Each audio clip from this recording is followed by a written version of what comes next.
There is something that each and every one of us loves to do, and especially when we were little. We like to build things, right? Whether it's tents made out of pillows and sheets, or it's Legos, Lincoln Log. We love to build stuff. As we get older, we still build stuff. You know, maybe it's baseball card sets that we're building, or maybe it's a go-kart that we're building, or a hunting stand that we're building. We like to build things. As we get older, we continue to build things. We build our social media networks. We build our portfolios and our resumes and our careers, and then it all circles around, and we get back eventually to hammer and nails building stuff for our kids. So Ange and I, we wanted to build, when Ryan was little, we were living in Connersville, well below Connersville, at the parsonage next to the church where I first ministered, and we wanted to build a swing set. Of course, Ange tells me, why don't you go out and get one of those metal swing sets? Just quickly put that together. You know, let's not spend a lot of time on this. We just want her to get out there and swing. I'm ready to swing. And she, I believe at that time, was starting a daycare in the home, and it would just be perfect for her. And I'm thinking, I don't want to put together a metal swing set. Those things, first of all, they're not quick to put up. Have you ever tried to put one up? I mean, there's lots of parts. It takes time, and eventually they rust. I want a manly swing set. I want something that I can be proud of, something that I can actually get on, climb all over, and use. But I want it for my little girl, and I want it for me and my little girl. And so I build this swing set. You know how you get those kits, you get the wood cut, and you start putting it together according to their instructions, because they give you like the hardware, but you have to supply the wood. And I'm putting together this beautiful swing set, and I'm excited about this, and I get the platform on it, because you got to have a platform for a slide. And as I get this platform, I'm looking at the platform thinking, that's not tall enough for the slide I want for my little Ryan. I want Ryan to actually be able to slide and not scoot down this thing. I want something, of course, she's little right now. I mean, she'd fly off the thing, but I'm thinking long term here. I want a mega slide. I want a daddy is the greatest daddy in the world slide. I want a tall slide. So I start building, I add on, I'm improvising at this point. I add on a second platform onto the first platform, much higher than the first one, and there's a ladder that goes up into, so you got to get up onto the first platform so you can get up onto the second platform, and OSHA has no idea I'm building this, and so we get this platform, it's really high, and Ange catches on to what I'm doing, and she said, what are you doing? There's a platform really high, are you crazy? And I'm telling her, oh man, there's going to be this slide, and I got this idea, and it's going to be awesome. And she pulled the, I birthed this child, no way are you doing that. And she killed the project. I had to turn the platform into an observation deck. What are we going to observe? We live next to a graveyard. There's not a lot of action. So she says, no, you can't do this. So all right, I turn it into an observation deck. It's got, 3 walls, and I'm up there on top of it, because this thing is massive. It's built well, and, I can climb all over it. I'm up there thinking, there's something missing. We need something else. I can't have my slide. I put one of those wheels up there, right, because you turn the whole thing now into a themed ship, because we got to have something here, creativity-wise. So now it's a pirate ship. And so I decide, I want another deck. And I want on that deck a climbing wall. So I built another deck onto it, and I built a climbing wall onto it, and a yellow rope, thick yellow rope, because you got to be able to, you can climb up 2 ways. You can climb up, and you can climb up, and you can rappel down, and oh man, this thing is awesome. I'm really enjoying it. And so, because ships need that kind of stuff, right? You need that on your ship. And I'm just adding and of course you get the picture. I'm getting way out of the range of this is for my Ryan. I'm just enjoying this way too much. I think I estimated that back then this was a lot. It's still a lot today. I think I spent well over $1,000 on this swing set. It's fun. The nice thing is, we were in a parsonage, so we were right next to the church, and the church kids played on it every Sunday, and so that was cool. But I got carried away. I admit that I got carried away, but that's what guys do, right? We build things, and you get carried away too. I know you do, because I've seen what you buy. You buy all those stamps and those crickets, and you buy all those corner cutters and embossers, and you buy all this scrapbooking paper because regular paper's not good enough, and you just build this massive scrapbook of your vacation because everybody wants to see that. Why do you do it? Why do you do it? Darcy, why do you do it? You do it because you like to build things. You take apart engines, you put back together engines, you built raised flower decks because you like to build things. Nobody told you to do it. Nobody told you you had to remodel. Well, your spouse might have told you to remodel your kitchen, but you do things because you like to build things. Now, here's what I want you to get. So you enjoy to build, but there's an experience beyond just building. And you know this is true. You build things for yourself, and then you look at them a lot because you built it. Don't we do that? I mean, we made it. We're going to watch it. We're going to look at it. We're going to get into it. We made this thing. So you look at it, and you like it. That's enjoyable, but there's an experience beyond that, isn't there? You take it up a level when you add to it something. When you make it for somebody else, isn't that a different experience? Doesn't that add something? Not only do you love what you do, but now all of a sudden you put love into it. It's your secret ingredient. You bake something with love. You make something with love. It takes it up a level. What I want us to talk about today is taking it up a level even more. Even more than you doing it for someone else and experiencing what it is to put your heart into it. I want you to take it up another level, and I want me to take it up another level, and I want us to experience something beyond this gift called love, a gift that God Himself gives. Now, we are in chapter 17 of this book. And I say this book, I have no book to show you. It's the Believe book.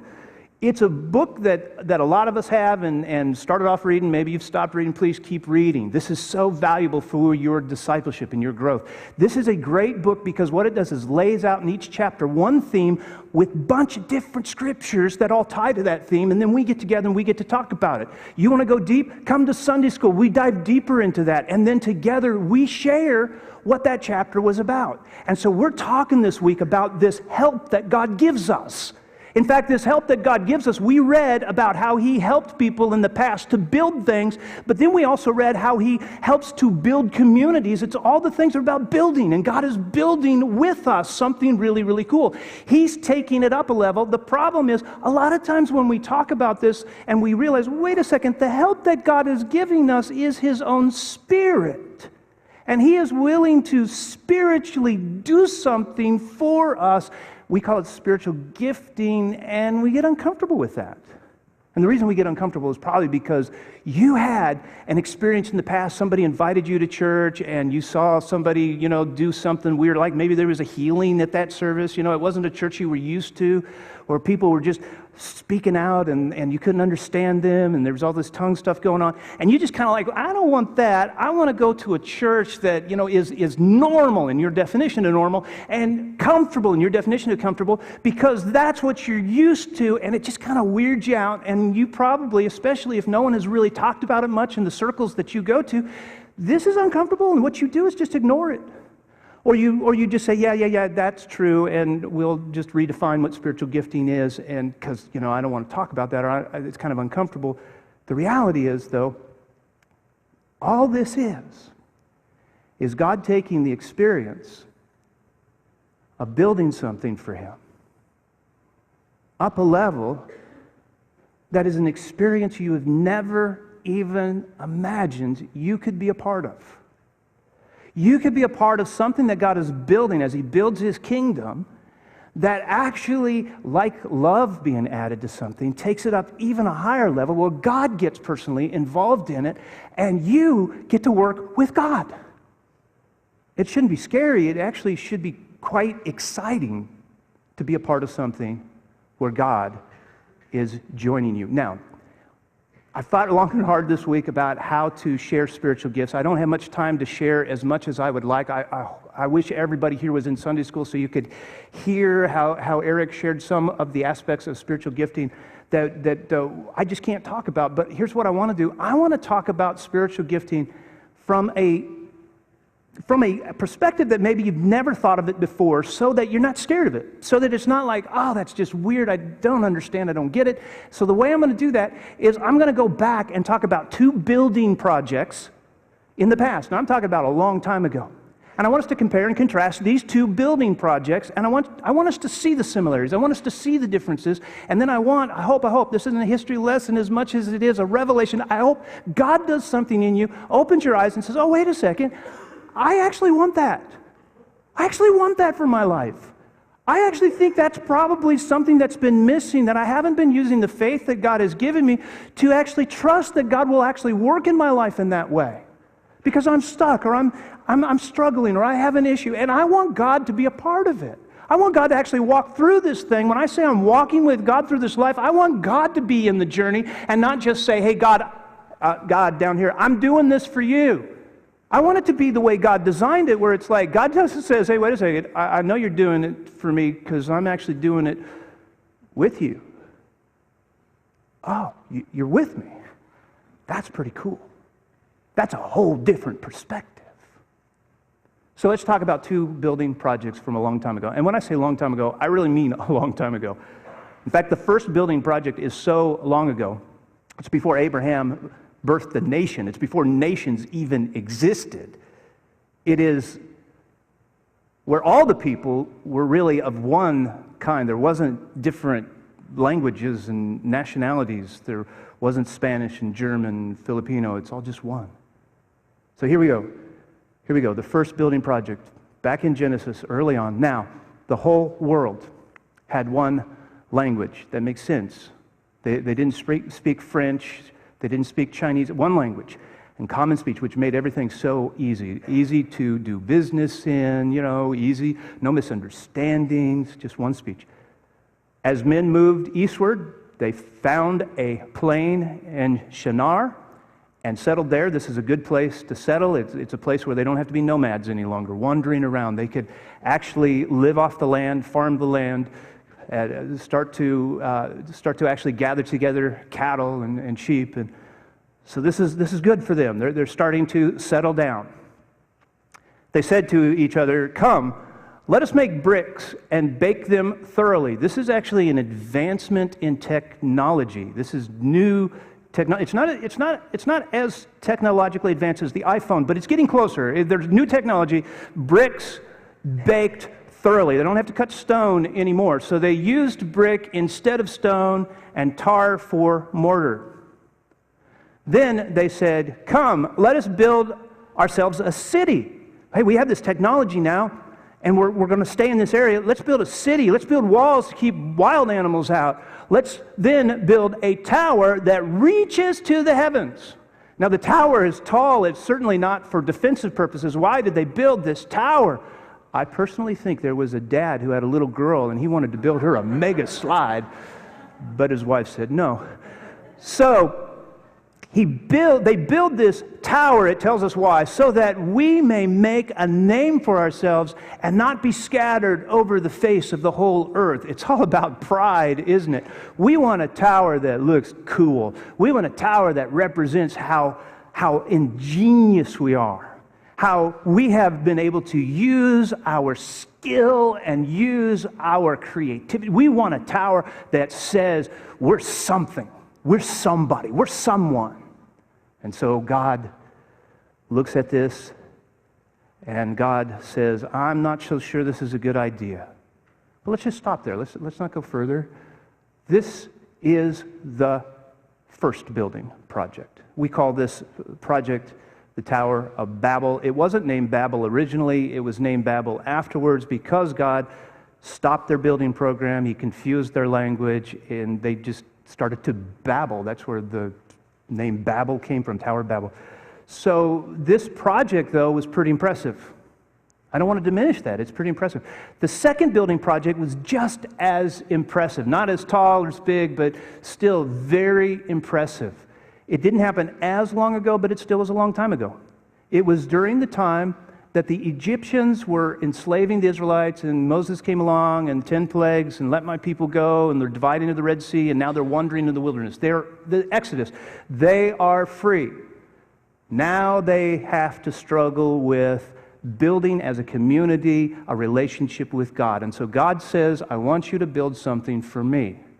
I want you to build a massive tent." This is going to eventually be the tabernacle where God meets man and where worship happens. But since it's a tent, because they are nomads, they're still wanderers, God is not allowing them to settle down until they are actually ready, mature enough for the promised land. So he says to them, "I want you to build this massive tent." We call that massive tent the tabernacle. It will eventually become the temple when it becomes a permanent building, but it's the tabernacle. And it is impressive. It is technologically advanced. because it has not only beautiful decorations, every part of it had to be ornate and beautifully decorated out of gold and silver and lace and fancy materials, but it also had to be incredibly functional. It had to be a massive, this is not just a small little tent. Nobody's crowding in there to worship God. Massive tent with lots of rooms. There's a courtyard and a holy place and a holy of holies, and it's just filled with all these different instruments for worshiping God, and it all has to be taken down and put up, taken down and put up. I thought it was tough when I went camping. I had to take down and put up, but man, this was something impressive to do. So you got two really impressive projects right here. Now I realize there's a difference between these two. I get that the Tower of Babel was man's idea, and that the tabernacle, God's idea. And I understand that the Tower of Babel was all for the glory of man. Let's build something so we can make a name for ourselves. And the tabernacle was all about focusing attention on God, worship of God, glory to God. Glory for man, glory for God. Those are the obvious distinctions, but I want to talk about something that they both have in common. I already said they were very, very impressive. What is it, though, that made them so impressive? What is it that gave them their distinctive character that drew attention? I mean, this first one drew the attention of God himself, and he comes down and puts a stop to it because they're actually accomplishing what they set out to accomplish. And of course, this one is absolutely beautiful because God actually designed it, and they fulfilled everything he asked of them, and he asked a lot to go into this. When Moses is describing for us, and by the way, Moses wrote the first 5 books of the Bible. He actually describes both of these events. When he's describing the Tower of Babel, he shares with us that this was not something that should have been accomplished by ordinary men. That it's the fact that they decided together to work on this, that they decided to gather their resources together, their assets together, and figure out how can we accomplish something really impressive. The only way that happened is that if they did it together, because there's advances here in their civilization, in their culture.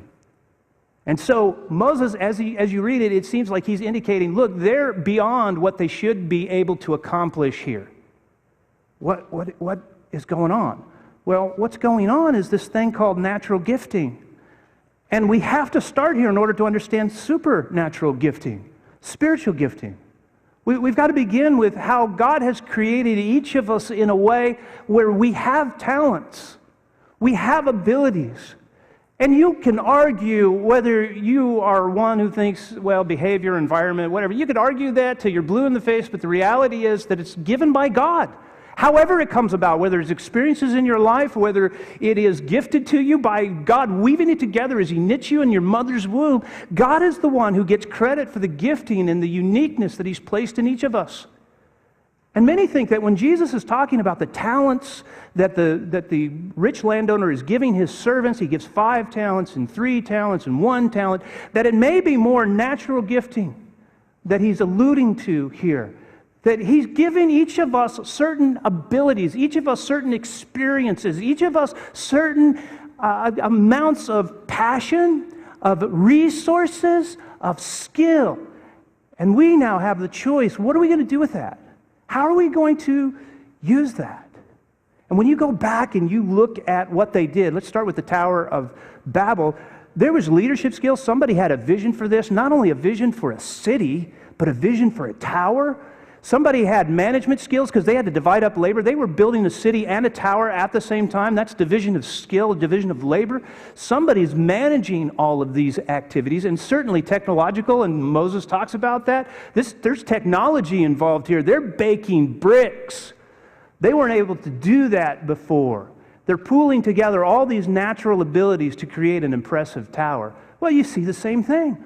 When God says, I want you guys to build for me a tabernacle, there's certain things like management skills because there's a lot of different rooms. Somebody has to do the drapes, somebody has to do the rings, somebody has to do the poles, and each of them have to be completely ornate and decorated. Somebody has to put together the bronze wash basin and the place for the altar and the showbread table and the menorah, and there are all these elements that go into it.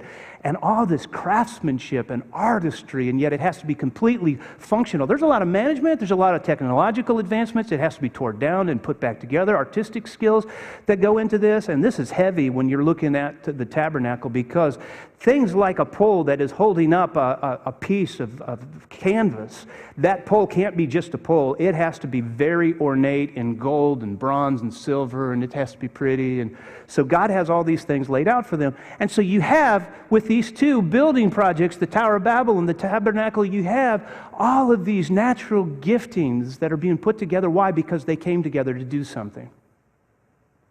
They came together to do something. And when people come together and pool resources and use the skills and the experience and the passion of individuals, a lot of towers can be built. And hopefully, a lot of tabernacles for God, places to worship, can be built. So, those are the similarities. Now again, going back to the differences, there's obvious differences. We know this was man's idea. We know this was for man's glory. We know this is God's idea, and this is to worship Him for His glory.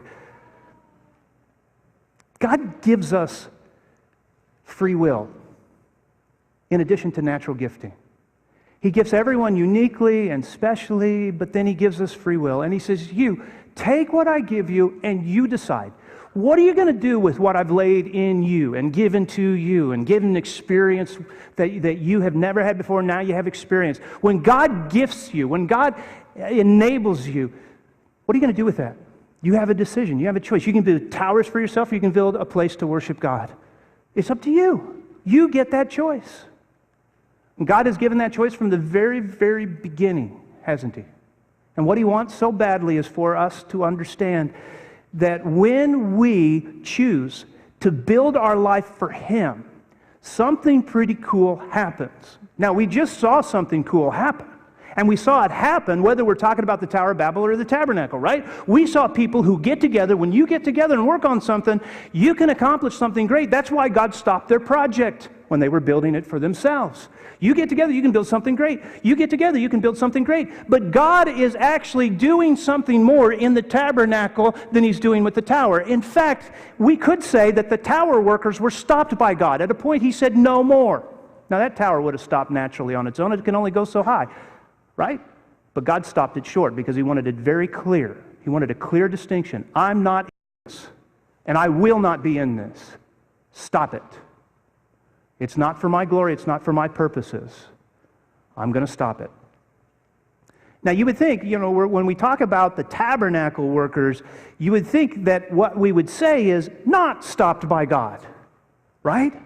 Because God is going to step back and say, that is a beautiful tabernacle. It was my idea, it was my creativity. I got the plans right here. I get that, but you guys are doing a fantastic job. I won't stop you because you're doing it for me. And He gives a little golf clap. You guys keep going, keep going, keep going. This is awesome, awesome, awesome, awesome. Keep going. He doesn't do that. He goes beyond that. He doesn't cheer us on. Instead of being stopped by God, He actually joins us. We're joined by God. He says, hey, you're doing that for me, then I will join you in that work. Hey, you're gonna build that life for me, then I will join you in that life. You're gonna build that career for me, I will join you in that career. You're gonna build for me a relationship, you're gonna build a marriage for me, I'll join that. I'll work with you, I'll work through you. Now we're talking about something supernatural, spiritual gifting. Now we're talking about something that is natural, our desire, our passion, our need, our want, the things that align with the things that God wants us to want. And we find that God wants to show up. God wants to actually walk with us through this. This is the life of faith where He takes the natural and turns it into supernatural. And I need to pause here for just a second because we need to understand, remember the things that scare you when we talk about spiritual gifting? If you've ever been to a church service that does some things that are a little bit, maybe a little bit more wild than what we do. I think the wildest thing that we do here is when Julie does her, woo! That's probably the wildest thing. People raise their hand. Oh my goodness, we're going to be rolling in the aisle pretty soon, right? Okay, we do raise our hands sometimes. But for the most part, pretty tame. But you go to a church service and you're like, oh man, especially the ones that handle snakes, but I think that's in a totally different category, totally different. And it just feels uncomfortable when we think, okay, what you're talking about, Jeff, is natural gifting that God shows up in. Natural gifting that God shows up. I kind of like that. I could see that's supernatural because he's taken it up a level. It's not just I put my love into this and I experience something different, but God actually is joining us in this. But there is an element that kind of scares us, and it's that supernatural gifting where God just goes ahead and gives you something that you never had before. I think that's what scares us. When something shows up that we've never had before. You know, we talked about it in the early church, speaking in tongues or healings. That's a gift that they never had before, and we're told there's a purpose for it, especially in the early church. It was to grow the church. It was to strengthen the church. It was to be evidential, to say, hey, everything that Paul's talking about, everything that Peter's talking about, everything that they're all true. It puts the seal of God's approval on it because there's supernatural, evidential gifts going on. But let's not just dismiss all of those as a first century thing. Let's let God be God and God decide when he gifts. Let's just say that the normative experience for us is probably just this natural gifting that God does, where he takes our gifts that he put in us or helped us gain through experience and takes them up a level because he says, I will join you in that. In fact, we don't even have to go to the cross to find where that gifting is poured out to everyone. And that's a cool event, by the way, because we're sinners. We can't have God live in us, but Jesus dying on the cross, covering us by his blood, allows the Spirit of God to be in us. So God actually pours it out to all of us. But I want to talk about in the Old Testament a specific event that happened. This is Old Testament stuff to show this is normal stuff. We shouldn't be scared of this. This is normal stuff where he takes our ability and makes it super, or takes it up a level so that we can use our passion and our gifting for him. So let's go back to that second story, and this is the story of the tabernacle. Here's Moses again, but this time we're going to hear him describe the tabernacle experience. Then Moses said to the Israelites, see, the Lord has chosen Bezalel, son of Uri, the son of Hur of the tribe of Judah. God has chosen this man, Bezalel, because maybe he already had some natural talent and gifts. God is choosing a specific individual for a specific task at a specific time. When Jesus comes along and dies on the cross and rises again, day of Pentecost comes, God pours out his Spirit on everyone. But at this time, God is going to pour out his Spirit on one man, and then he's going to pour it out on another man, and he's going to pour it out on a few, and they're going to accomplish great things. So here's the first one. Let's read what God did. And God has filled him with the Spirit of God. Anytime you see the words filled him or filled her with the Spirit of God, that is an indication that God is coming powerfully upon someone. When God filled Samson, Samson was able to tear apart animals and break down buildings, supernatural strength. So God has filled him with the Spirit of God. What that's doing for this man, Bezalel, is taking his gifting that he already has, and God's filling him. He's rising it to the top, and it's becoming more evidential or more powerful or more recognizable. He can feel it in himself. It's like when you add love to a project, you can feel that, hey, this is something that I've really put my heart into. Now God is being put into it. God is filling you. He's taking your passion and raising it to a level you've never been this passionate before. He's taking your skill and taking it to a level you have never been able to perform at this level before. God is doing this. God is bringing it to the surface. And it's a really cool thing when you think that this is supposed to be normative for us. So he takes this man, he fills him with skill and ability and knowledge and all kinds of crafts, all kinds of cricket cutting, crafts, scrapbook making, right here. Well, to be fair, it's designing tabernacles, so it's a little bit bigger, sewing, to make artistic designs for work in gold, silver, and bronze, to cut and set stones, to work in wood, and to engage in all kinds of artistic craftsmanship. That's the Spirit of God taking a man who has skill in these areas and bringing it to a level that just blows him away, and everyone else is like, who are you? How did you do this? beautiful. Sometimes when I look at the block, I look at some of the stuff that has been done over there, and I think, okay, I know that these guys were trained in skill, and there's artistic stuff, and when I see teachers doing what they're doing out there, and they're able to captivate a child and lead them, I look at all that stuff, and I think that's just really cool natural ability. But then, the longer you're around it, you're like, man, this is like God-blessed. You ever feel that? Now, I'm not just talking about the block, but you've seen this in your life where God shows up and blesses it. He touches it. He makes it come alive. He fills this man. He goes on and he says, and he has given both him and Aholiab, son of Ahisamach, of the tribe of Dan, the ability to teach others. Teaching itself is a natural gift. There's some people that are just so good at this.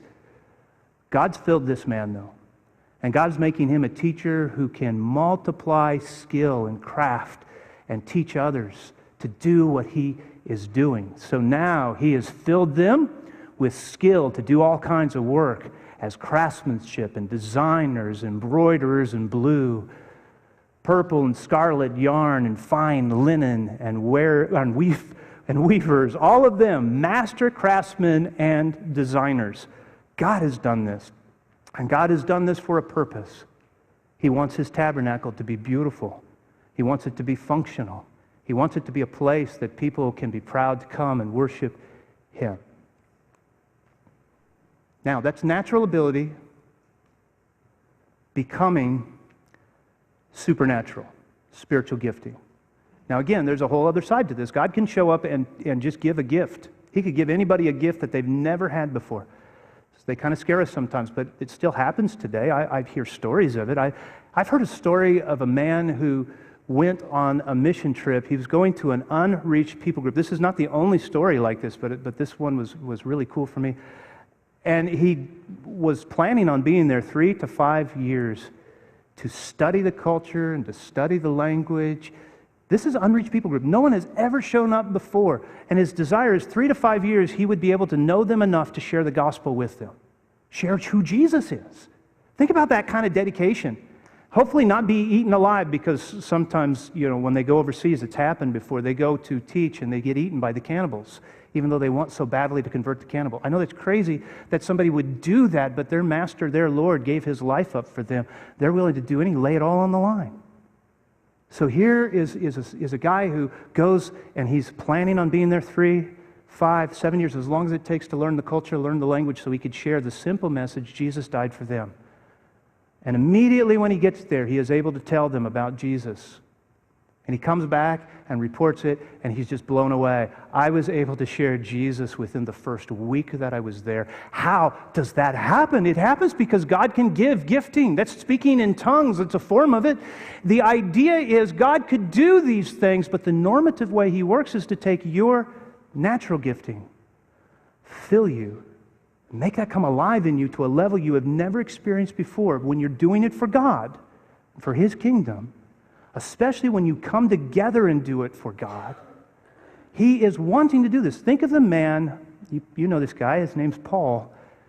Here's a man who was named Saul a long time ago. He was a very zealous man. That's his natural gifting. He was very educated because he was good at learning. He was a good communicator. He was a good persuader. So he has all this passion and zeal. He's zealous for God, and he wants so badly to perform for God and do service for God. So he's got a servant's heart, right? And yet he's doing everything against Christians, persecuting Christians. When God gets a hold of him, literally knocks him off his high horse, he turns his life around, and this man who was Saul gets his new name, Paul, and God changes everything about him and gives him a whole new set of gifting. Actually, he doesn't. God takes all the zeal, all the knowledge, all the communication skills. He takes everything that Paul already has, leadership skills, and he fills Paul and uses them. He doesn't give Paul, now he did give Paul some ability to speak in tongues and some healing ability, but besides that, he took Paul's natural ability, raised it to a level that Paul had never experienced before, and Paul becomes one of the greatest missionaries who ever lived and writes most of the New Testament. This man was a man working against God, now working for God. Nothing changed about his natural ability, just God says, I'll join that. And he wants to do that in your life too. He wants to join whatever it is that you are gifted at. That's what he wants to do.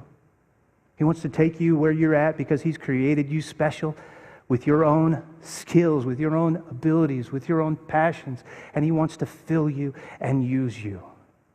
We shouldn't be scared of that. We should be excited about that. Just like when we put love into something and it becomes something that we are willing to work around the clock to provide for somebody, it just changes things. It changes it even more when God says, I'll work with you. You can struggle all you want building the tower, and the tower's only going to go so high. You will not get it higher than a certain amount. God could stop it like He did the Tower of Babel. By the way, the reason He stopped the Tower of Babel is because what God is not in, He will not bless. But when God says, hey, look, what you're into and what you're doing, I want to bless that. I want to be a part of that. I want to use that. It's pretty cool. It's pretty cool. You and I have a choice. We can continue to build towers for ourselves, for our glory, or we can build a life that glorifies Him. We have the choice. It's free will. He gives us that choice. So the question is, what are you building right now? We all like to build something. What are you building right now?